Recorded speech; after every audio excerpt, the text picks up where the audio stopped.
Sino ang totoong nagmahal sa iyo nang hindi mo alam?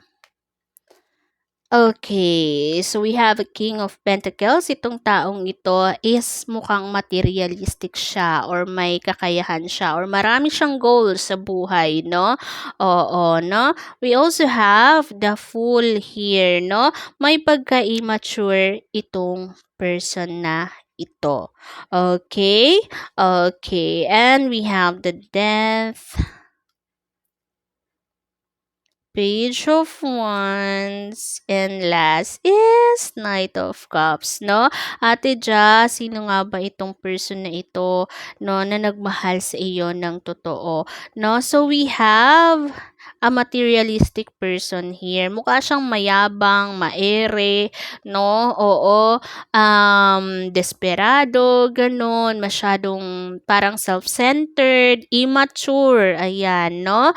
Oo, pero we have the Death here, no? So, siya yung nagmahal sa iyo ng totoo. Actually, until now nga no? Hindi pa rin nagbabago yung pagtingin niya sa iyo. We also have a Page of Wands here, no? So, possible niyan pinagtatanong ka pa rin niya, kinukumusta ka pa rin niya sa iba, inaalam niya pa rin yung information about sa iyo. And last is we have a Knight of Cups. Now, if ever man na kayo ay magkita or kayo ay magkaroon ng chance, no? Oo, malaki yung chance na ligawan or magpaligaw to sa iyo. No? Oo, kasi minahal ka niya ng totoo kahit hindi mo alam, no? Paano yun, Ate Jo? Pwede ba yun?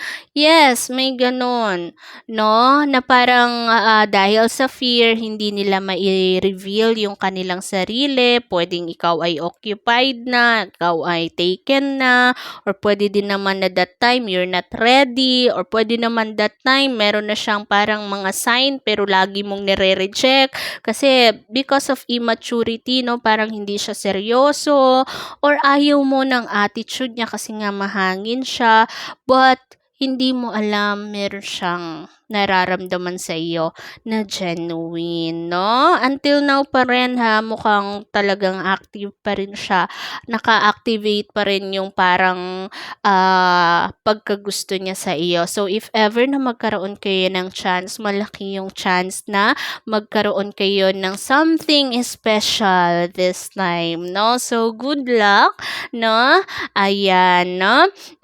So, thank you sa ating reading. Sa mga gusto magpa-private reading kay Ate Ja, pumunta lamang sa Viber natin na 0976-004-6387, no? And sa mga sumusuporta kay Ate Ja sa ating mga social media affiliate and subscription, thank you everyone, no?